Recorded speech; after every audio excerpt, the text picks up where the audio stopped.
All right, we are live. I'm Jacob. You're watching the Preppers Bunker Outdoors Live. We're going to talk about Bladeshow, give you some tips, show you what I got, talk to you about what I learned. Stick around, we're going to have some fun. In the meantime, let me get my comment section up here so that I can interact with you guys live. So that'll just take a second. Hey Jack, I'm doing well. I'm gonna work on your sling either tonight or tomorrow. It's been way too long. As a lot of my viewers will know, I started a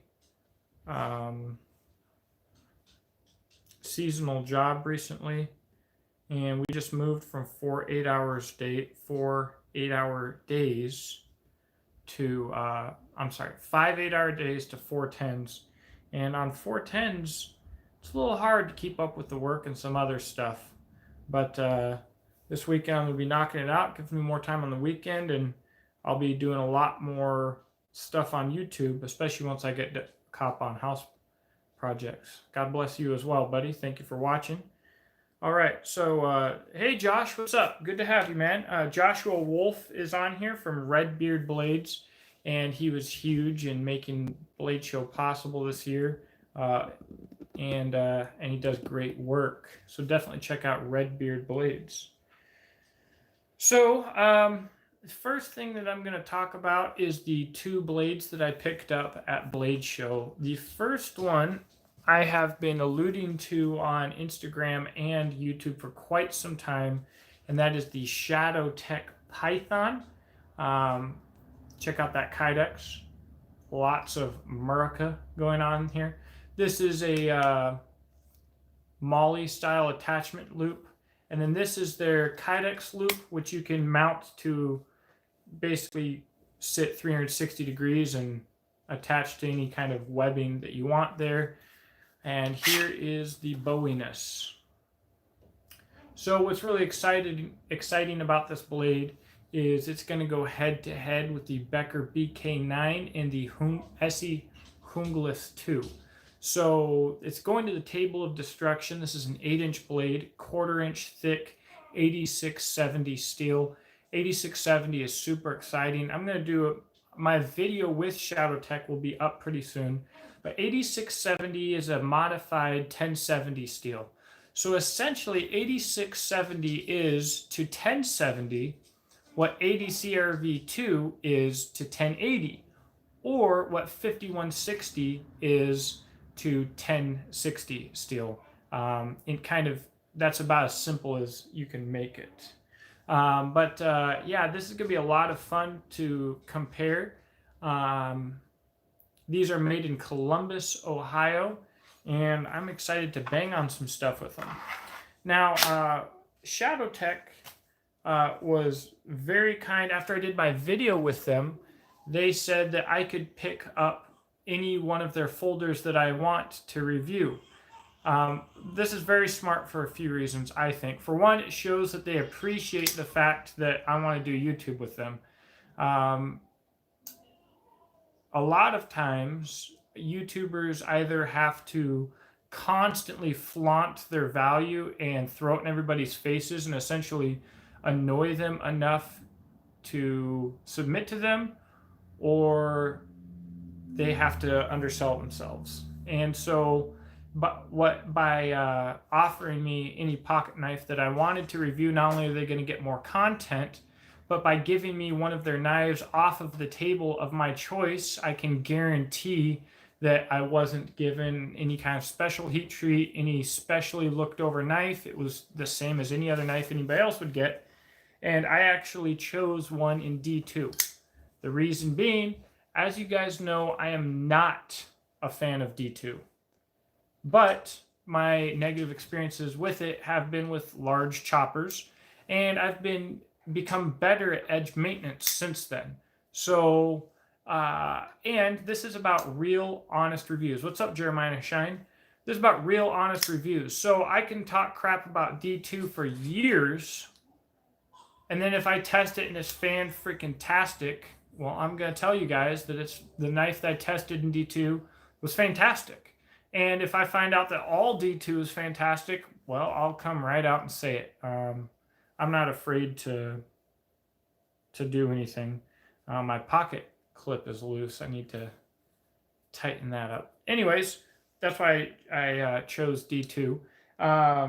Joshua, I love the Table of Destruction too. I think it's the culmination of everything that I've always wanted this channel to be.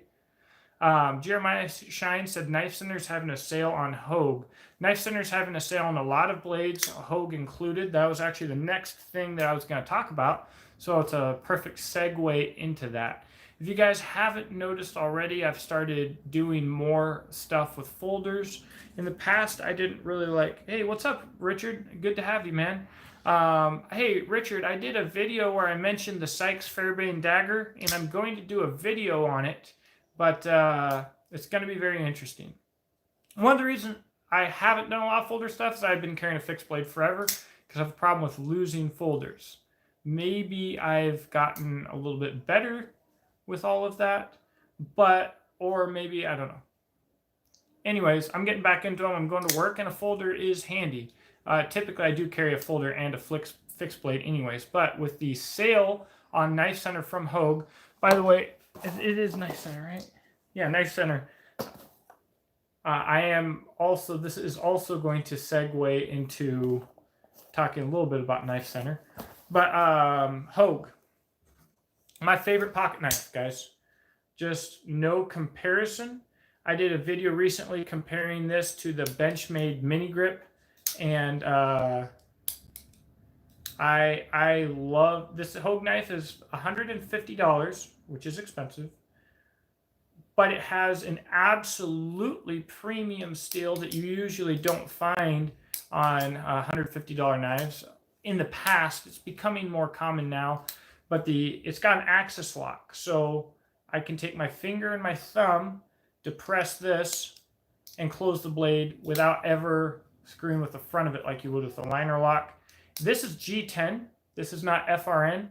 This is a nice, high-quality material. Everything about this knife is absolutely premium. For $150 at that price point, this is the Ritter Survival Knife. At that price point, yes, it's expensive, but I believe if you want a really good pocket knife, almost anyone can buy a $150 one, especially if you consider that you might be getting the equivalent of a $200, $250, or $300 knife. That's not to say that you need to spend $150 to get a good knife, even American made. Anyways, Jack asked what my take is on the Spyderco automatic folder. I'm going to be honest, Jack, I don't know anything about it. I wish I did, and what I will do is I'll do a little bit of research on it, and I'll tell you what I think, but I'm certainly not one of those people who will act like they know about something when they don't. Now, if it's from Spyderco, I could make the assumption that it's pretty dang good. I believe that Spyderco usually does a good product, but other than that, man, I don't know. Oh, let's bring Benjamin in here, guys. I haven't seen Ben in a while. It's been a while. Benjamin just turned 7 months old, and now he is a lean, mean, crawling machine. What's that, Ben? What's that? I said, what's that? What's that right there? He's so excited. Is that a Benjamin? Hi. Yeah. Hi. Bouncy, bouncy. Jeremiah Shine, the Hogue is the Doug Ritter RSK Mark I G2. But if you just look up Hogue Doug Ritter or Hogue Ritter, anything like that, you'll find it. It's only available through KnifeWorks, and it's only available as a pre-order. So I had to wait about 2 weeks for mine to come in after I paid for it. Or maybe they did. Yeah, I paid for it right away. Okay. Let's see. Rob asked if I saw any good auto blades. I'll be honest, Rob, I didn't look at any. I'm getting into folders, but yep, the little mini Beachmaster BB gun. There are a lot of great autos out there. I saw some Kershaw ones and stuff, but primarily I was looking at fixed blades. Let's see. Okay. He likes to go up and down. Up and down. Up.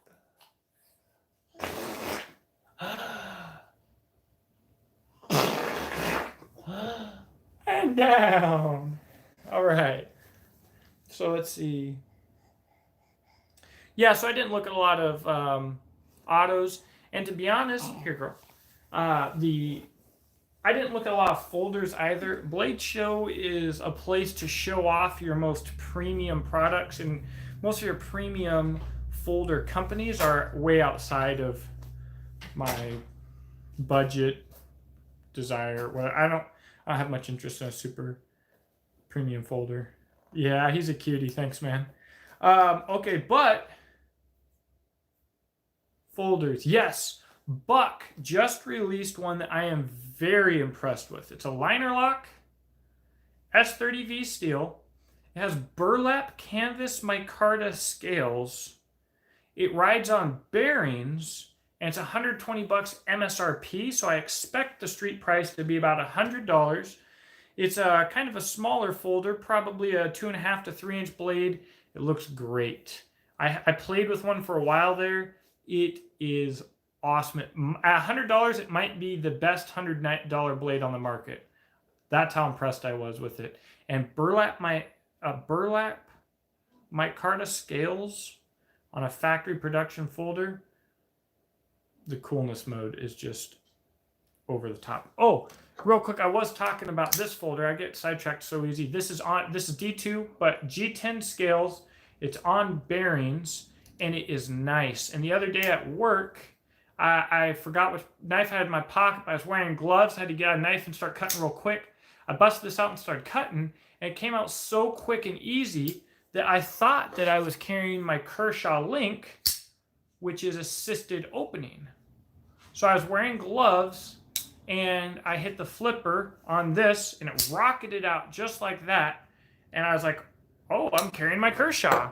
But it's just the fact that this thing is on bearings, and it's just so smooth that it just rocketed right out.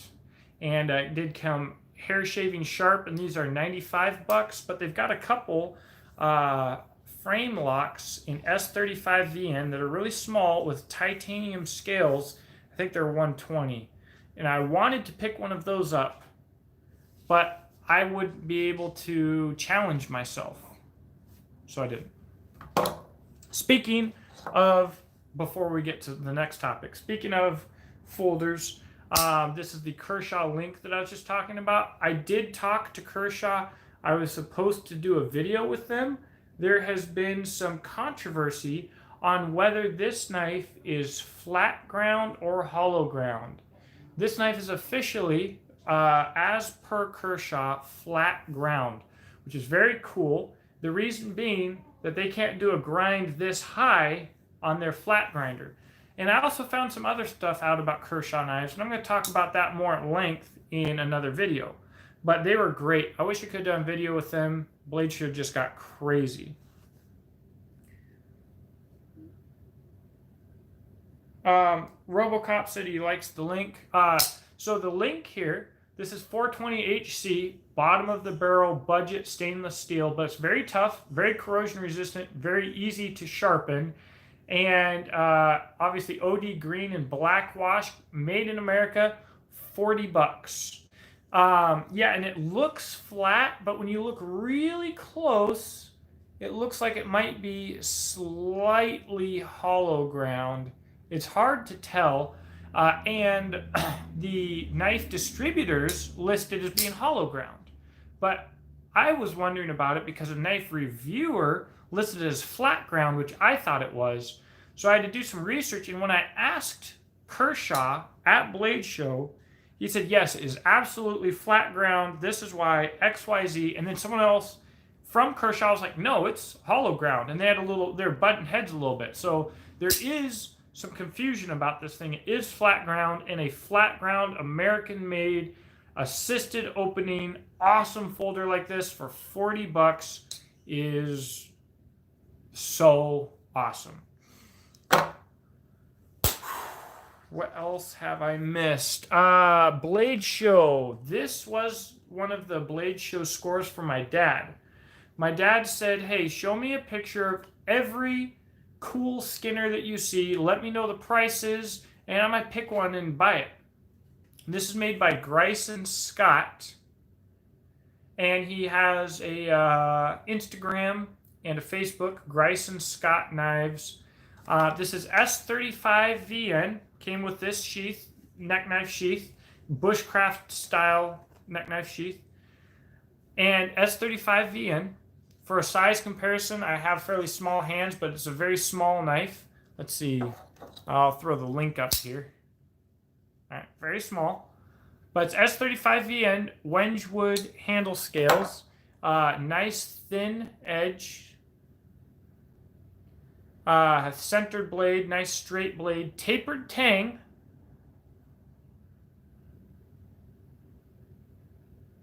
$170. Bryson Scott is out of Mississippi. He is 19 years old. And there's something about the knives that he had on the table that hugely impressed me. A lot of tapered tangs, all S35VN, priced $150 to $200. What a talented kid. Made me feel crappy about myself and my lack of talent. Just awesome. And the way that this sheath is made, you put a lanyard on it. It's going to be easy to pull out, but it's not really going to fall out. I think that this is a great pocket sheath as well as neck knife sheath. I'm not too big on neck knife sheaths, and but a great pocket sheath as well. And for a hunting skinning knife, it's just handy. It looks so small that it might not be so comfortable in hand, but it is absolutely comfortable in hand. So I think my dad had just absolutely scored on this thing. I love it. I just love it. And Bryson's a really cool kid. So I talked about, and Jack said, yeah, it's cool. It's good to see the younger generation building knives. There's another maker here, and it's Reagan Lee Knives. So she was a younger girl. She's 18 years old, just graduated, sold out of all of her knives on the table at her first blade show. And I saw on Instagram, she said she finally saved up enough money to buy a welder. So talented people. It's really incredible. Really, really incredible and really, really cool. So, okay, Knife Center. I got home from Bladeshow, and my next YouTube project popped up, which I'm really excited about. I did a video on this today. This was a Patreon request. This is the Buck Stockman, and this is the Buck Stockman. One of them's made in the USA. One of them's made in China. And if you didn't know a lot about what you're looking at, you wouldn't be able to tell which is which. And if you do know a lot of what you're looking at, you still might be a little bit confused. This is $20 and this is $40. Now, fit and finish is very close between these two. If it was my money, I'd still buy the $40 knife because I believe in buying made in America. But if you've only got $20, is this going to work? That's what we're going to try and find out. Fit and finish is not a wash between either of these. In fact, in a lot of ways, this one looks a lot better, although in some ways it is rougher. So value-wise, it's going to come down to performance. 420HC versus 420J2. If they perform exactly the same, it would be hard for me to tell someone, besides a moral standpoint, hey, you need to buy the American Buck Stockman. And the other thing is, while everybody's raging in this debate about lock strength and this and that and the other thing and new locks, then it was brought to my attention by Rick, my buddy, through Patreon, that more of these sell.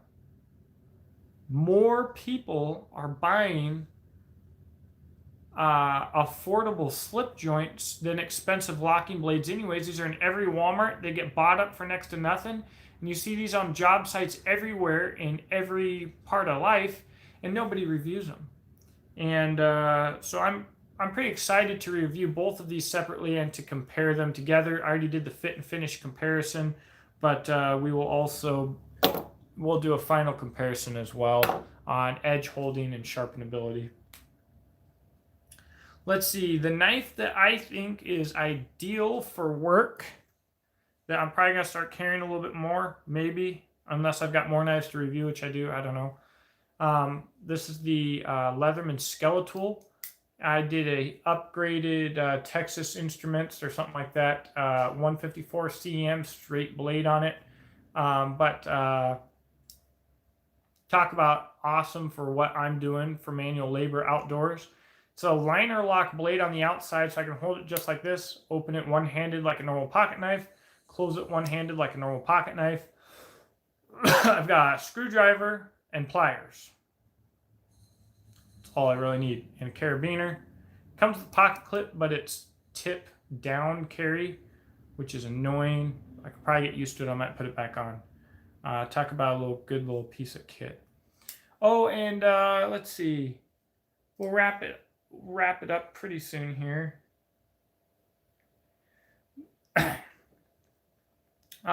Johnny Boat said proper heat treatment is essential to good D2. Yes, and maybe no. D2 is a die steel, a tool steel with very large carbides, and the very large carbides allow it, when used as a die with a 90-degree edge, to stamp through soft steel and last for a really long time, keep sharp edges, and just keep on stamping through soft annealed steel. The problem is a die with a 90-degree angle, or maybe even a little bit less, but basically a 90-degree angle, there's an incredible amount of meat behind that blade, and there is no shock. It's slow. It comes down, and then it exerts an enormous amount of pressure and pushes through, and then it comes back up. So those large carbides do exactly what they're supposed to do for that. You cannot change D2 with heat treat. It will always have those extremely large carbides. That makes it hold an edge for a fairly long time, but a large carbide suspended in your metal is a natural fracture point. And then so when you start using it for high impact or shock work, microchipping is common, total failure is common, but when it comes to a folder, and that's why a lot of your fixed blades have thick edge geometry in D2. When it comes to a folder, I'm not going to be chopping with this thing. I'm going to be cutting. I want it to hold a nice, thin, fine, easy to sharpen or easy to maintain edge for a long time. And so I think it's a lot better for a folder, especially considering like the Ontario Rat series folder, that's much more affordable. I typically don't like a higher priced pocket knife in D2 because for the price you can get a better suited steel for a folder. With that being said, for $95 on the Chapotech, you get an American folder that is on bearings. And now you're talking about you've got another cool attribute, and the fit and finish, the action's so nice. That it makes it either worth it or much closer to worth it.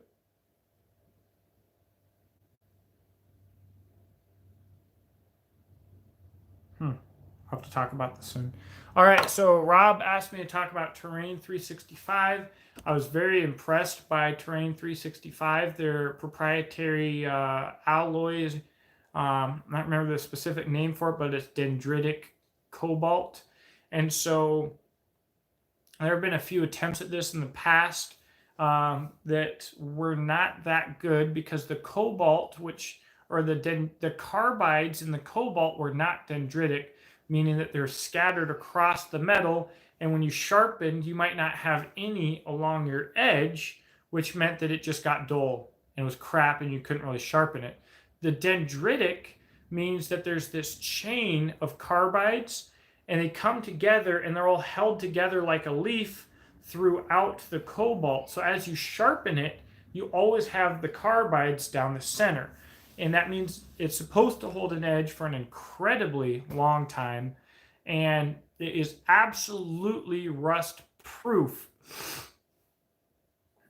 The alloy is not supposed to be brittle according to them, but it does not flex as much as normal steel. So normal steel, I can take it and I can pry it to maybe 60 degrees with X amount of force before it snaps. The dendritic cobalt, I might only be able to flex it to 10 or 20% before it snaps, but what they said is that it will take more force to accomplish that. So maybe 10 tons of force could get the steel to 60% before the snap. With the dendritic cobalt, it might take 20 tons of force to get it to 20%, and then it would snap. So it's not brittle as in just shattering, like maybe D2 could be, but it does not have as much flex. It's supposed to hold an edge longer than any available knife steel, and custom makers can also purchase the material in bar stock and make their own knives from their proprietary dendritic cobalt. Rob, that might be something that you need to look at. That sounds like it's right up your alley. What's unique about this alloy is that it does not require heat treat. The downside is you'll not cut it with a normal bandsaw. It needs to be water jet cut out, which, Rob, you can handle.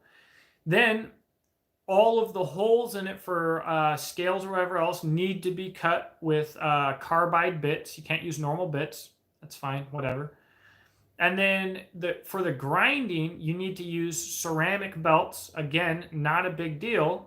But apparently when it comes to grinding, it's very easy to grind. You grind your primary bevels, you grind your final edge, and you're done. No heat treat. That's it.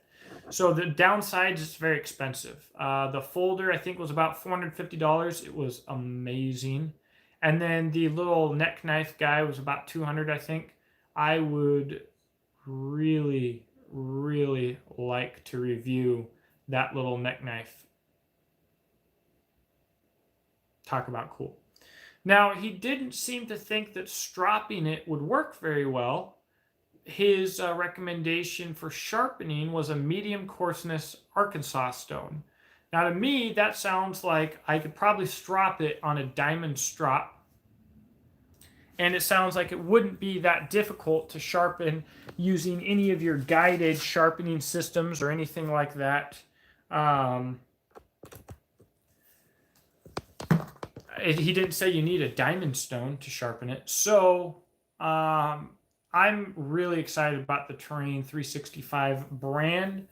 And man, what they're doing is really cool. I hope they're successful. I don't want to see them go under because I'd like to see them continue to push this technology.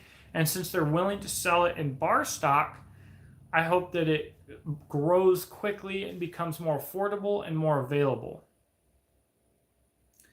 Okay, so one thing I want to mention about Bladeshow before we wrap this up.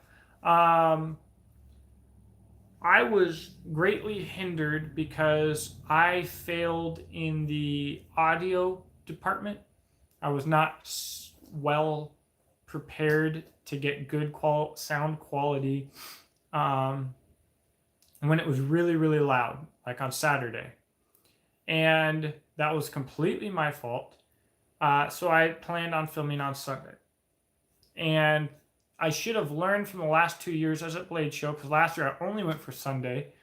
But if you're only going to go one day, make it Friday or Saturday. Sunday is kind of a crapshoot because they're not supposed to, but tons of people leave early. I'm talking about tons of people leave early.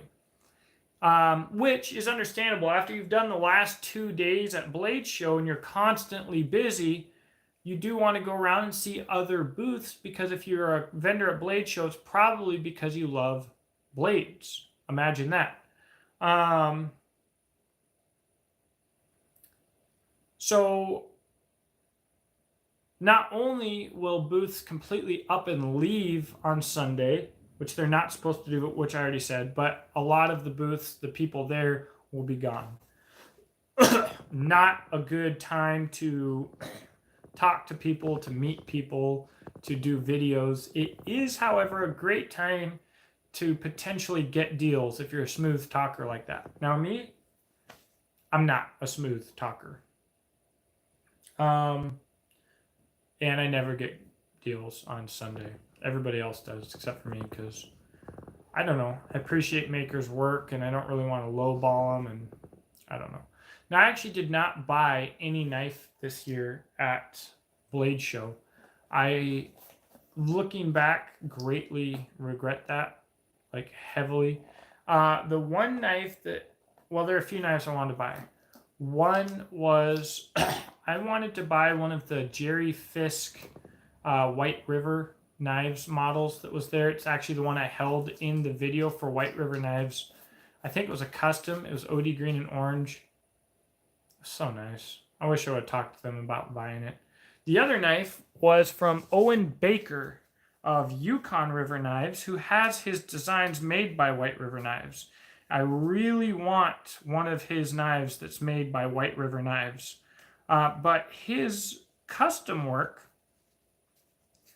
was simple, but dang near as close as I have seen to perfect. I mean, I'm looking for his card here so I can show his card. I don't know if I'll find it. I might have taken his card somewhere else to look at it. Incredible fit and finish. There it is. Awesome, awesome, simple, practical designs, and an awesome guy. He donates all the money from his White River knives that sell to missionaries. He's a former lieutenant colonel from the Air Force, and you can tell just by talking to him that he's just a really cool guy. He lives in Tennessee, and I might look into bothering him about maybe I could pay him to take a knife class with him. His work was so good on the table, technically, just so awesome that he's probably the kind of guy that would be good to take a class with. If I could take a class with him and take a class with James Gibson and then do a grind-in with LT Wright, you know, I might get enough skills to actually start doing some work. That'd be cool. Anyways, Dorian Gray asked about how old I am. I am basically 29 years old. So, does anybody else have any questions about anything at Bladeshow? I am an open book. I have no secrets. I'll tell you whatever you want to know. Give it about a couple minutes here, see what else is up. In the meantime, we'll look at this doggone Shadow Tech. Oh, Rob, you asked if the new Rocky Rambo knife was there. I didn't see it. But I didn't see a lot of stuff that I should have seen.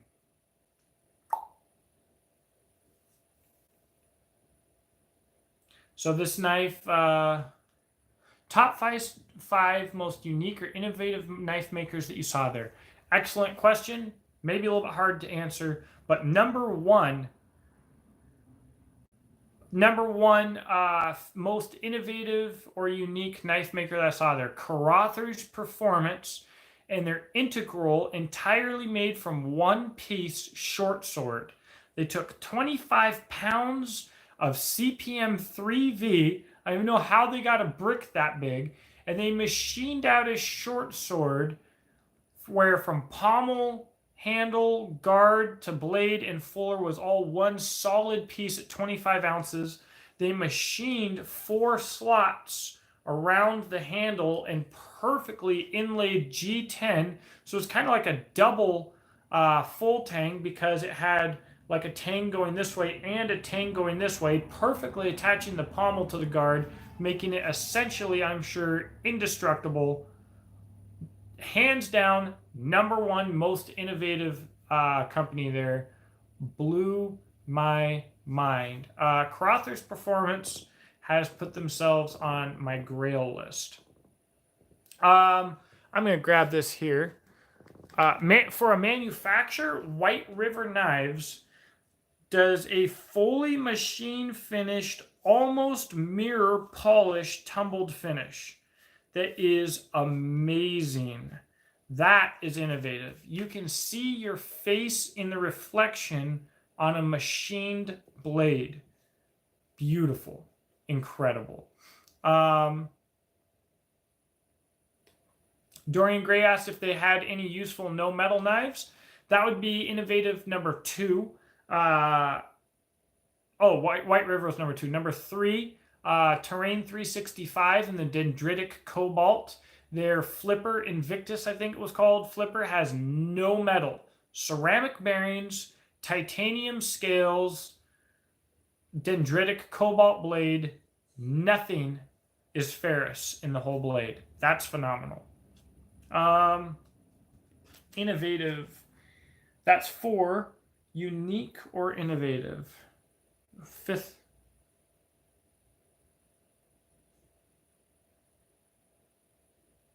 A lot of great knife makers and stuff, but innovative. Okay, I can't think of a 5th most innovative maker. Old Iron, what will be the next knife show that I attend? Bladeshow. Probably probably won't go to any other knife shows unless there's one local or something.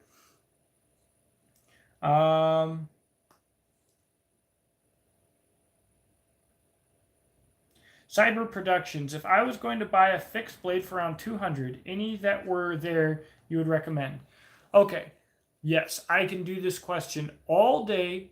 Just let me know, are you looking for a bigger blade or a smaller blade? So, by the way, are you looking for something about the size with scales as this little Grimalkin here? Which, by the way, if you guys have been following these on Whiskey River Trading, they're like $40, $10.95, super high, thin grind. They are back in stock. So if you missed out on the first run, they're back. Are you looking for something about this size?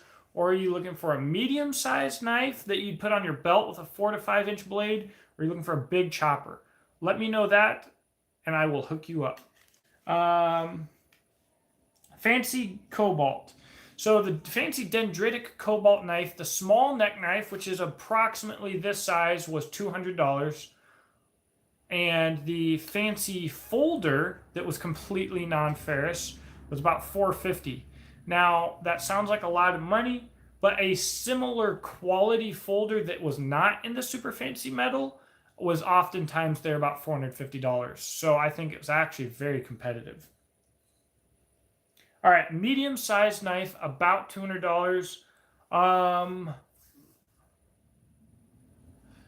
The Yukon River knives made by White River, Hunter, or the one that's a little bit larger, are $150 and $200. They are freaking incredible. So 100%, that would get my vote. I wish I had one or I had a picture of one to show you right now. But look up, if you look at White River Knives, look up the Yukon River Knives version. They have the little Jesus fish on there. They're Baker built. I have them on my Instagram. It's one that I want to buy. I don't have the money to buy it right now, and I really want to. So that would certainly be my recommendation. If you're looking for something a little bit different, let me know here. And if you catch me before we go off air, I'll think of something else. Okay. Like a 6-inch knife, not like a Becker BK9, and not like a neck knife.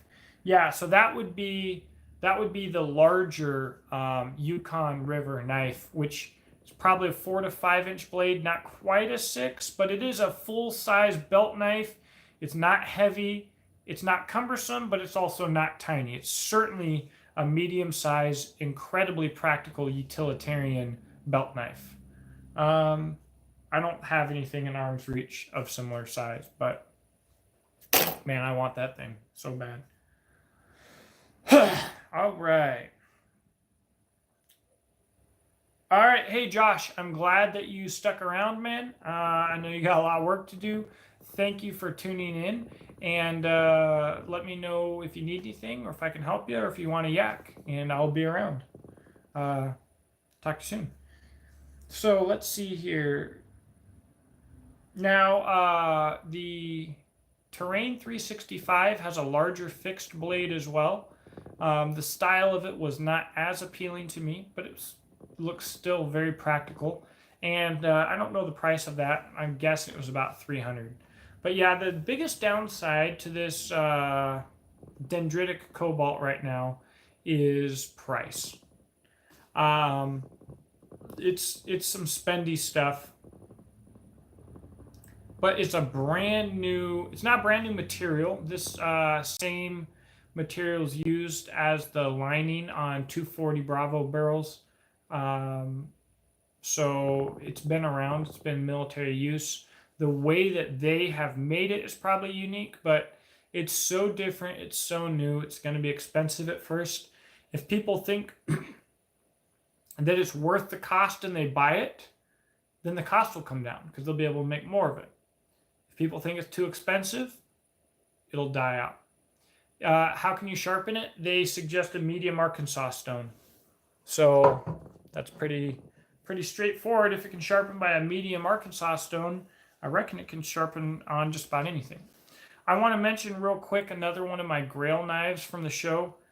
Diamondback Country Knives. This guy's out of Texas. His fit and finish is phenomenal. His designs are awesome. His handles are so comfortable. His edge thickness is thin. His knives, I think, start at about $300 for a smaller knife, but man, they are beautiful. Every one of them is a work of art. He really stands behind them. He wants them to be used. So I want to give him a shout out. Really good stuff. Smith and Sons Knife Company. This is a production knife company, kind of halfway or mostly full custom, but they're getting into milling. So I was really impressed with their fit, their finish, their prices, their designs, their materials. They do still use a little bit of D2. When I saw them, I said, were you guys here last year? I didn't remember that they existed at all. When I looked at their website, I remembered that they were there, but they had a lot more D2 last year, and I'm not a big D2 guy. So Dorian asked if there's any finish knives. Yes, let me find that card because I don't remember their name. I've got to do a post on Instagram for them. Their prices are so good for the Finnish knives. Brisa Manufacturing of Finland. I think that they just bought Enzo knives. So you're probably familiar with Enzo. I think they just bought them and a couple of other brands, and I think that they're kind of bringing them all together under the Brisa name. They had incredible knives. They had beautiful Pucos and other knives starting at $50. $50. They have blade blanks. They've got materials. They've got metal. I wanted to buy one of them. I'm kind of bummed that I didn't. For $50, I could have bought a beautiful Puco with a handmade handle and forged scale bevels, and they had a leauku. A larger version of a Puco is called a leauku, but it looks like luku. It's like Leuku. But I spent a lot of time with them trying to say it right. Leauku. Bushcraft to Survive. What's up, bud? That is Brisa Manufacturing. They are the people that make Enzo knives. I know you're familiar with them, or I'm pretty sure. So they've been around for a long time. They make good stuff. So they not only had Pucos for $50, but they had beautiful full flat grind neck knives for $50. Dang, I wish I would have picked one of them up. I am planning on contacting them. I'll see if they'll send me something because I'd love to review their stuff. I love talk. I want to go. I just need to go to Finland.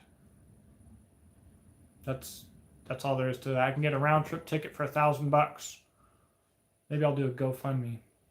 I want to go to Finland, and I want to take a train/walk from south to north, video recording everything, and back. I want to start in Helsinki. All right, I want to see Varusteleka. I want to see a bunch of other stuff. And then I want to go to a bunch of the old axe forges and foundries.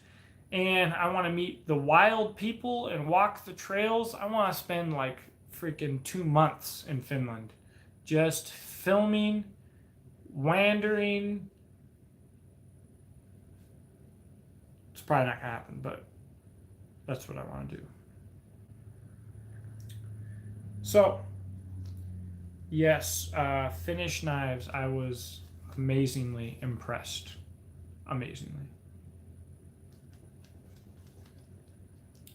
Laoku, not Luku. Laoku. Yeah, Dorian said I have my family's Puko knives, but I need a knife I don't cherish. If you buy a $50 Puko with a handmade handle, you could cherish it or use it. That's the thing. That's why I wanted to buy one so bad. And they came with a traditionally made sheath, too, that was beautiful. Incredible that it could be $50. Just incredible. And if you really like Pukos and you are from Finland, you can buy the blade blanks very affordably, and you could learn to make the traditional handles yourself. That would be very cool, especially being of Finnish background. I myself am of Swedish background and German and English a little bit, but my family mostly leans towards the Swedish side. So, and as you probably know, Finland used to be Sweden. It's a little bit of a sensitive topic for him, but I want to get up there. I want to get up there. So, Bushcraft to Survive, I'm glad that we have you, bud.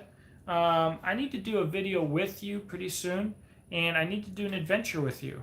I'm hoping to maybe pick up a big canoe this paycheck, so if I do, I'll be hitting you up. Yeah, sheath as well. Yeah, it is an amazing price. It's just, it's mind-blowing.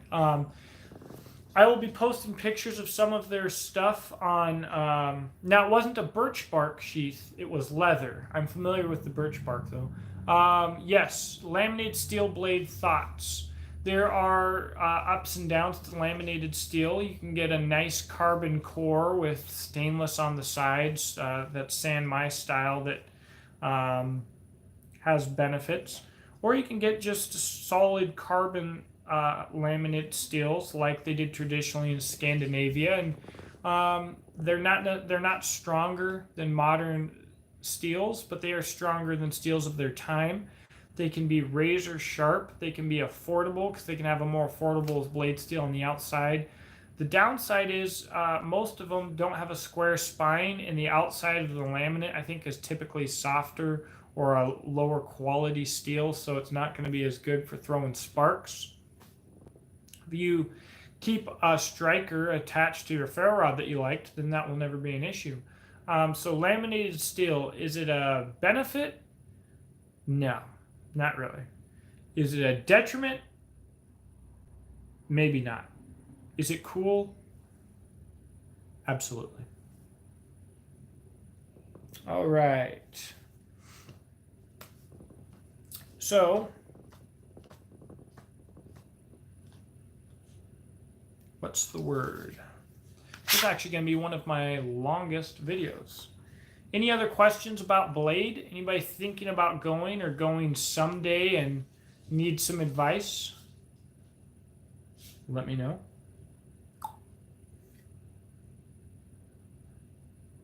This could be a Rambo blade. Rambo blades are usually gaudy, in my opinion. I know a lot of you guys like them, but if we're going to be honest, usually they're pretty gaudy.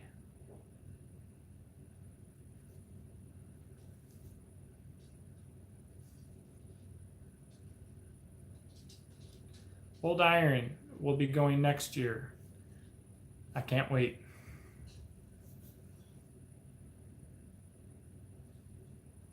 Cyber Production says that he wishes he could get into SHOT Show. Me too, bud. SHOT Show was an incredible experience.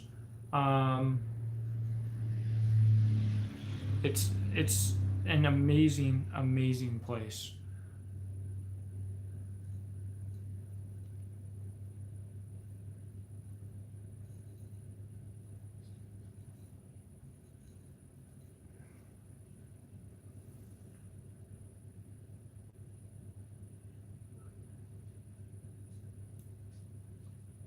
SHOT Show, yes, is even more overwhelming than Bladeshow. Bladeshow, especially if you're trying to work. Old Iron, talk to you soon, bud. Bladeshow, especially if you're trying to work, is very overwhelming. SHOT Show is if you're trying to do like all the YouTube videos you want to do, or if you're trying to do a whole lot, it's not just overwhelming, it's impossible to get to everything. It's impossible to spend as much time with every booth that you want to spend at every booth in the amount of time that it's open. It's crazy. Dorian asks, any knives meant for New York City, advertised as such? Gerber had one I bought, has measurements and writing on it for a cop to read. The Oddball. That is very smart marketing, being that as much as I am pro law enforcement, I am very anti-douchebag law enforcement. I'm very anti-corrupt law enforcement. And you can't, if you have a city with illegal and ignorant laws like that, making it as easy as possible for some retard cop to realize what you're doing is not illegal is a good idea. That's cool. Let's see. Spyderco, I know, has UK legal knives. I saw a lot of that. Three Rivers Manufacturing, who I love. I actually, I went over there to buy one of their folders and to do a video with them, and they were already packing up. They were going to be my folding knife of the year. I might still do a video folding knife of the year for them because they were so great. But they had some liner lock knives that were meant to be, I don't know if they're New York compliant, but they probably were. They're from Massachusetts. I know that my camera is not zooming in on this like I want to, but that's a little Scotty dog holding a knife for their mascot. They're interesting people. They're great. Nick Shabazz went to their booth and did some signatures. He loves their knives. I saw him in my video with Abraham and Moses. I went, as I saw a guy walk by in a Batman mask. That dude, you got to be kind of legit if you go to Bladeshow wearing a Batman mask to sign stuff for your fans, and people know who you are, even though you're wearing a Batman mask. Crazy, crazy. What a cool thing to witness. So yeah, I think that's the only two brands that I remember. That's not the kind of thing I typically look for, but they had folders which I believe were meant to be UK and New York compliant. But yeah, mostly I looked at fixed blades. And for fixed blades, I can't remember seeing anything that was specifically marketed as being New York legal. You know what you could do is, if you're in New York, I know that there are laser engraving shops all around you. Probably cost you $40, but you could take your favorite knife, get the measurements of it, and have it laser engraved on the blade as well. That might be a clever thing to do. Cyber Production asks, what do you think about the Buck 110 Auto? I'm sure the Buck 110 is a great knife. I've played around with them a little bit. I kind of like the Buck 110 Slims. They're an S30V and micarta scales. The Buck 110 Auto, if memory serves, is the exact same size as the full-size Buck 110. And I'm just not a big fan of it. I'm sure it's fantastic. I think I'm not a big fan of it for my own aesthetic reasons or something like that. It just doesn't do anything for me. But it's kind of big, and for an auto, I'm sure it's great. It would just come down to how reliable is that auto when it's really dirty. If it's super reliable, then that's a really cool idea, and I'm sure it'd be very practical.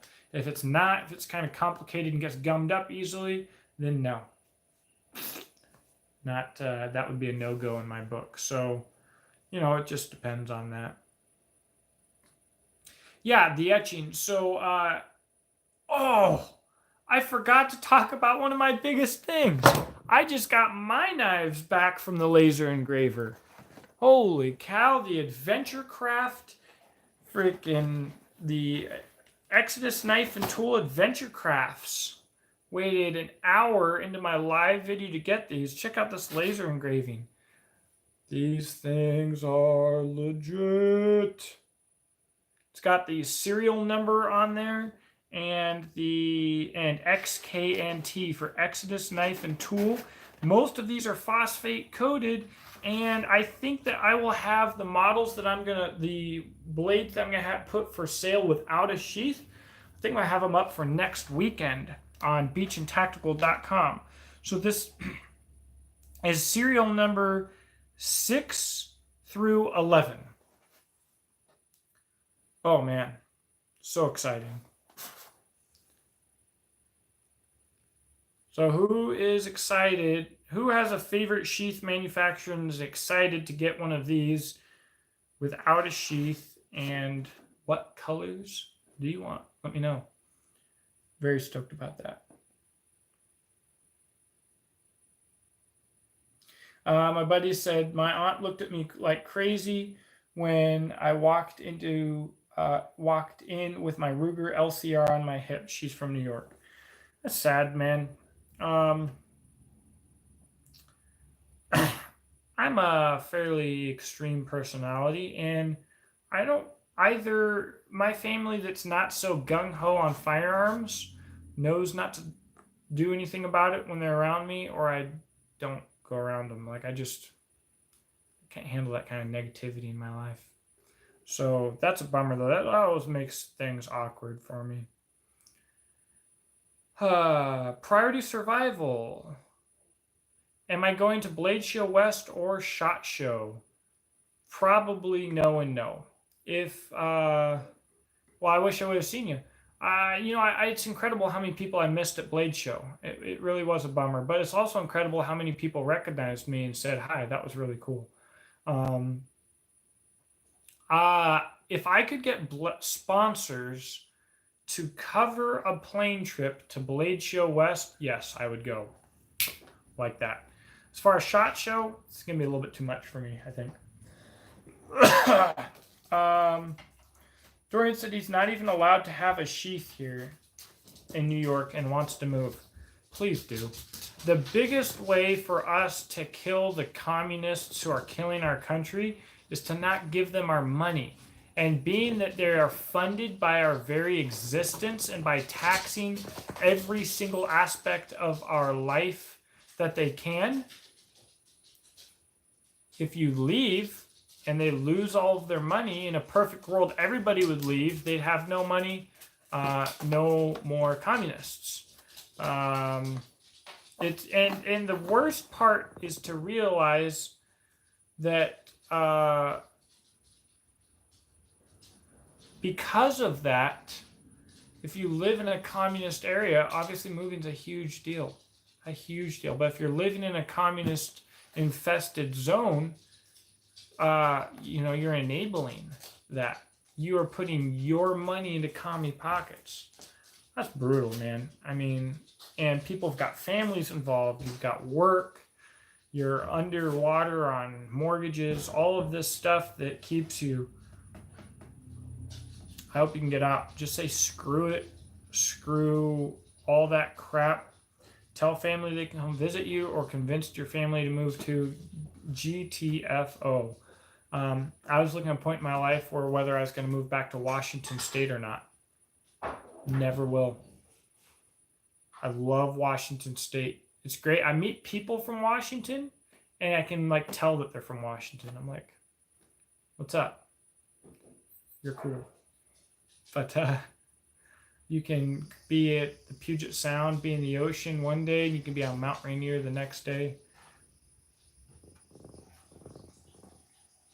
Washington State is amazing.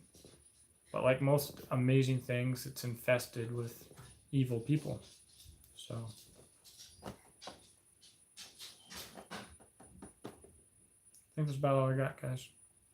Anybody got anything else?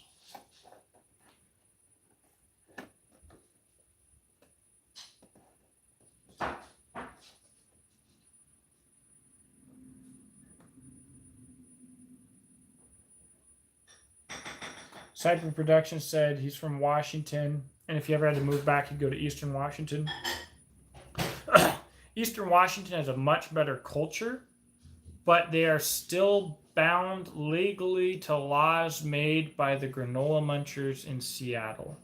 I would love to live in Eastern Washington, although I don't love the climate nearly as much.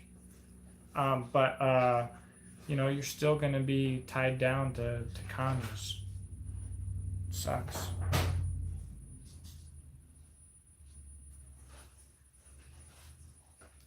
Priority Survival asked what my favorite knife at Bladeshow in the small, medium, and large sized fixed blade. Still catching up on the videos.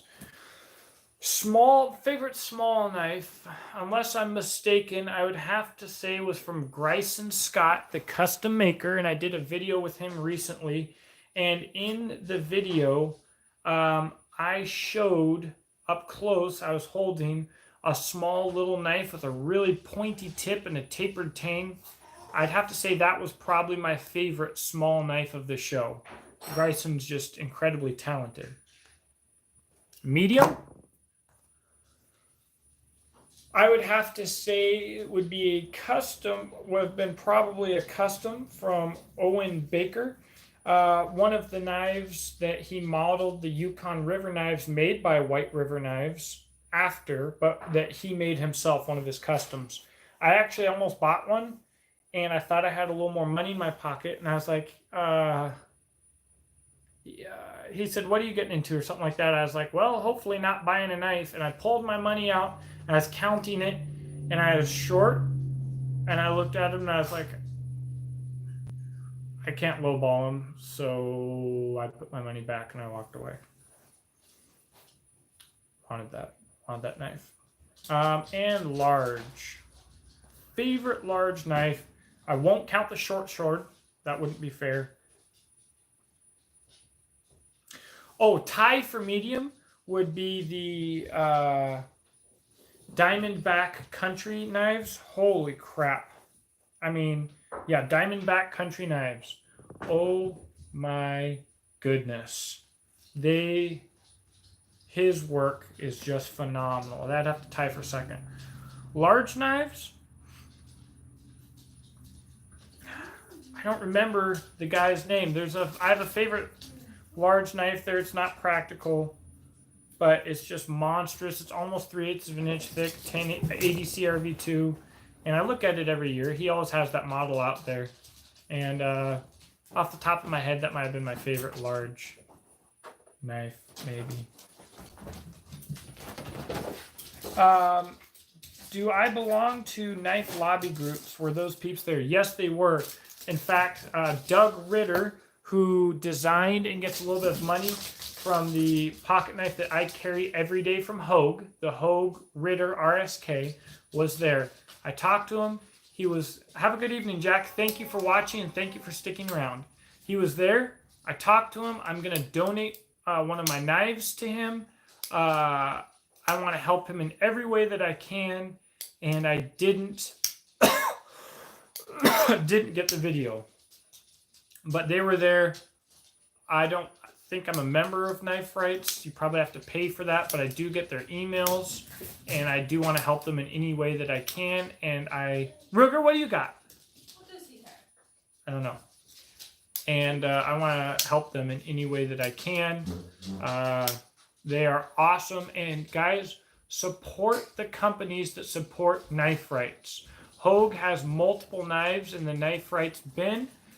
This knife some of the money from this knife goes directly to them, as I understand it. I think CRKT had a thing out saying that they supported knife rights. Who else? I support companies that support knife rights, and that's not everyone. So especially not Benchmade, you douchebags. So.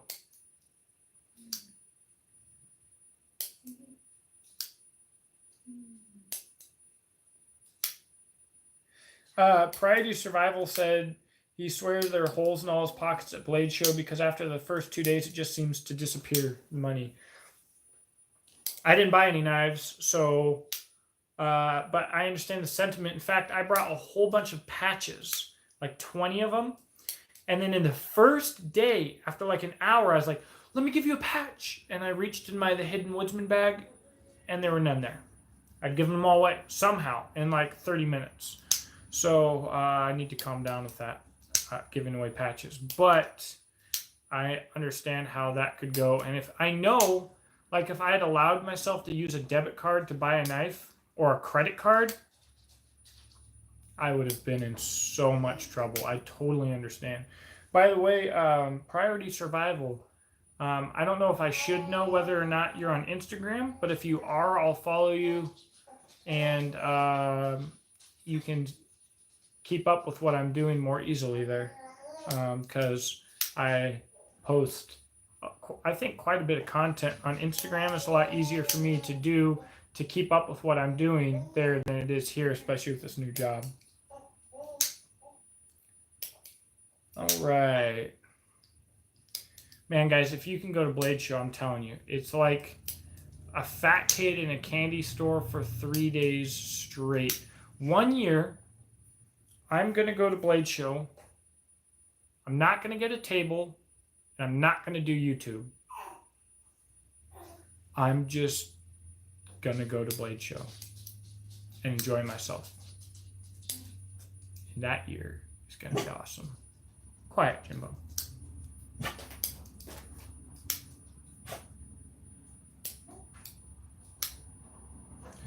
Yeah, I follow a ton of people too. So I felt terrible at Bladeshow multiple times when not only friends but also fans that I should know came up to me and were like, "Hey man, love your channel. What's up, Jake? Blah blah blah blah." And I was like, I don't know who this person is. Should I know who this person is? A few of them I should have known who they were.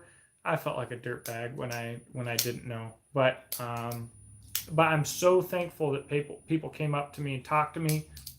Made me feel like like people appreciate what I do. So that was really cool.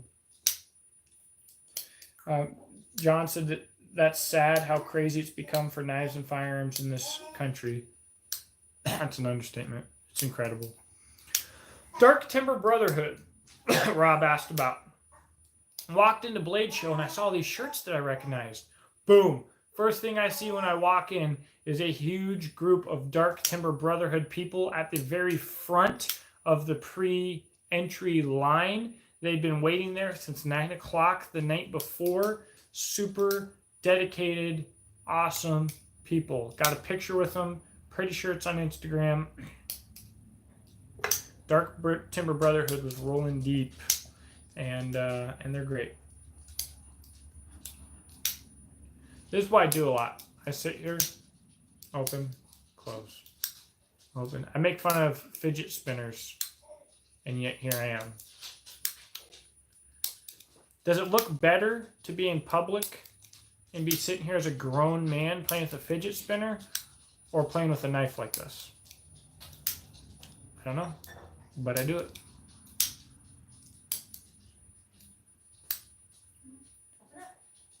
Okay, Priority Survival asked, how is the Able Lock mechanism? Awesome. I've played with a few Benchmades with it. I do think that Hogue has improved it a little bit. I feel like theirs is a little bit smoother. It is so good. It's just become my favorite thing ever.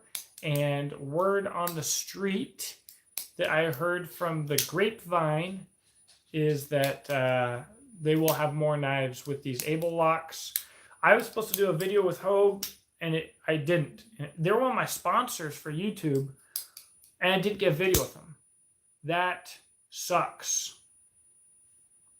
But I would say probably my favorite 2 locks right now are probably the Hogue Able lock and the Spyderco compression lock.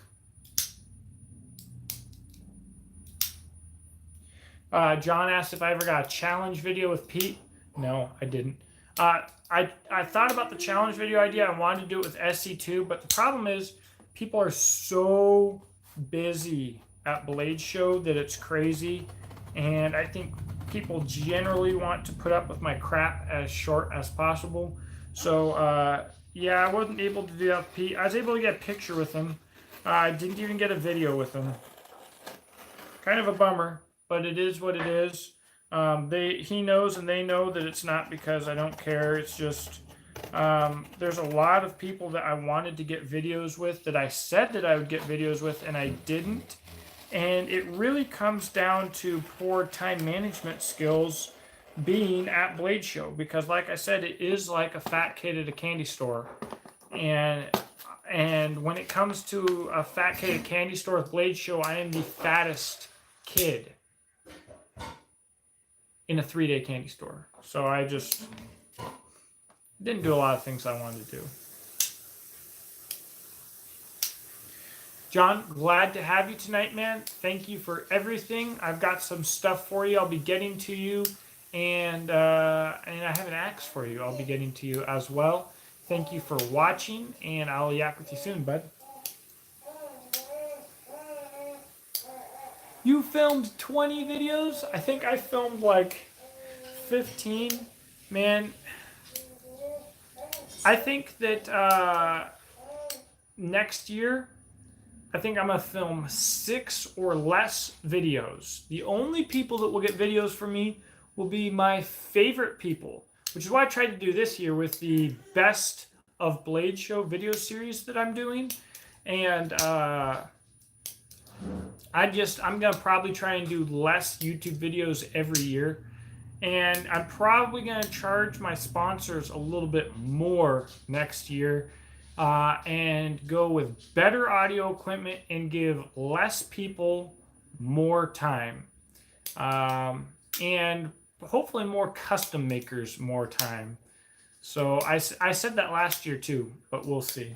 It's hard, man. And the thing is, when you're trying to do a lot of videos, man, it just sucks a lot of the fun out of it. Okay, Rob asked if I checked out the Abraham and Moses Victor 3. I actually did a video on the Abraham and Moses Victor 3. I've got pictures of the original magazine that they were featured in, and I love it. And I want one. Man, they just make such nice stuff. It's really expensive, but it's really nice. So what do you expect? But yes, I did check out the Abraham and Moses Victor 3, and maybe I'll get them to send me one at least to borrow. Malcolm, glad to have you, buddy, and I'm honored to hear that. If you guys didn't know, the whole Bladeshow, I wore my Hidden Woodsman hat, and I carried my Hidden Woodsman haversack with a giant Hidden Woodsman patch. Doggone, is my Hidden Woodsman satchel right here? Check this out.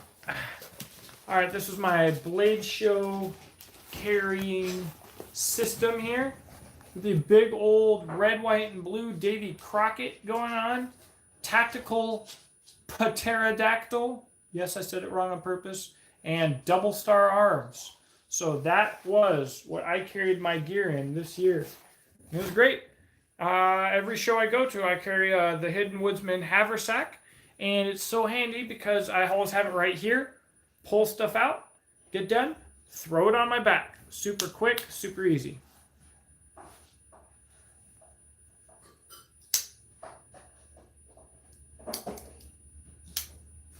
Priority survival, dude, I'd love that. I will definitely hit you up next year. Yeah, make sure before Blade that we get together and we'll figure something out. The other thing is, if you want to network with people, you got to go to the pit. I didn't go to the pit even once. I will remedy that. I will go to the pit eventually. I don't drink, so I'll probably just be drinking energy drinks down there. I'll Kyle it up with some monsters and wear a Kyle hat or something. I don't know. Oh my gosh. But yes, definitely next year, bud. Cyber Productions asked if I ran into any other YouTubers there.